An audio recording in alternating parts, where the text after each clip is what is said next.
নমস্কার বন্ধুরা, অনুরাগে ছয় আজকের পর্বে আমরা শুরুতেই দেখতে পাবো যে সাক্ষ্যদীপ স্যার দীপাকে দোষারোপ করে। এরপর দীপা বলে কেউ তো আমার পক্ষে নেই, এরকম সর্বনাশ হলো কি করে। আর এদিকে ফুড অফিসার বিগ বং এ এসে সাক্ষ্যদীপ স্যারকে বলে আপনাদের লাইসেন্স বাতিল করতে আমরা বাধ্য হলাম। এই কথা শুনে সাক্ষ্যদীপ স্যার দীপার উপরে আরো রেগে যায় আর দীপাকে বলে এই মেয়েটা আপনাকে মা বলে ডাকে। আপনি আশা দেখিয়েছিলেন যে অপারেশনের টাকাটা আপনি জোগাড় করবেন জুইর, কিন্তু আপনার জীবন জুড়ে ডক্টর সূর্য সেনগুপ্ত আর অলিই আছে। আমি এতবার করে আপনাকে বললাম যে ফোনটা রিসিভ করতেন না। এরপর জুই সাইটে এসে মিশকাকে ফোন করে। এরপর মিশকা জুইকে বলে আমি তোমার সামনেই দাঁড়িয়ে আছি আর তুমি আমাকে ধরবে। তখনই জুই বলে তুমি এই সবকিছু আমার বাবাকে পাওয়ার জন্য করছো, কিন্তু আমার বাবার জীবন থেকে মা তো চলে গেছে, তবে এখন আছে চারু, আর চারু না থাকলেও কেউ না কেউ চলেই আসবে। এরপর মিশকা বলে আমি এই কাজটা করিনি জুই, আর করলে আমি স্বীকার করতাম। আর হঠাৎ করে একদল গুন্ডা বিগ বং এ চলে আসে আর রেস্টুরেন্টের মধ্যে ভাঙচুর করতে শুরু করে। আর এদিকে সূর্য ঘরে বসে দীপার কথা চিন্তা করছে, আর সোনা চারু ওরা তো ক্রিসমাস পার্টি করতেই ব্যস্ত।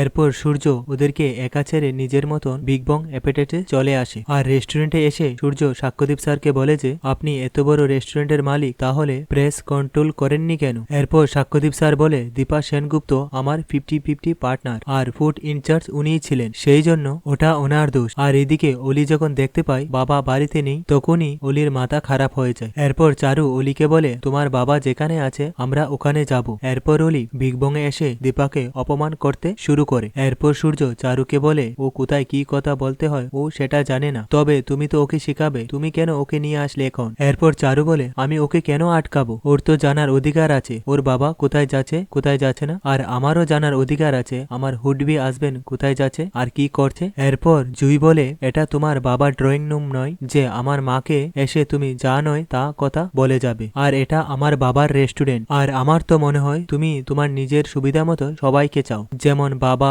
মা চারু, তুমি তো হিংসুকুটি নও, তুমি একজন সুবিধাবাদী অলি। এরপর সাক্ষ্যদীপ স্যার জুইকে বলছে তুমি কাকে মা বলছো, ওনার জীবন জুড়ে শুধু ডক্টর সেনগুপ্ত আর অলি রয়েছে। তখনই জুই সাক্ষ্যদীপ স্যারকে বলে তুমি ডক্টর সূর্য সেনগুপ্তর মতন ব্যবহার করছো পাপা। তখনই সূর্য বলে আমি এখানে এসে কমপ্লিকেশন বাড়াতে চাইনি, আমার চেন্নাইতে একটা ওটি আছে, ভেবেছিলাম যাব না, কিন্তু এখন আমি যাব। তখনই অলি বলে বাবা এখানে না থাকলে আমি থাকবো না। তখনই চারু বলে তোমার মা মানে আমি তোমার বাবাকে ফিরিয়ে নিয়ে আসবো। এরপর সাক্ষ্যদীপ স্যার জুইকে নিয়ে বাড়িতে এসে দীপার নামে কথা বলা শুরু করে। এমন সময় জুই বলে তুমি তো রূপার বাবার মতন বিহেভিয়ার শুরু করছো, যে মহিলা তোমার রেস্টুরেন্টের জন্য এত কিছু করলো তার প্রতি তোমার একটুও ভরসা নেই। তখনই উর্মি এসে বলে দিদিকে কোথাও খুঁজে পাওয়া যাচ্ছে না। তো বন্ধুরা আজকের পর্বটি এখানেই শেষ হয়ে গেল। যদি ভিডিওটি ভালো লেগে থাকে লাইক করবেন আর চ্যানেল নতুন হলে সাবস্ক্রাইব করে দেবেন।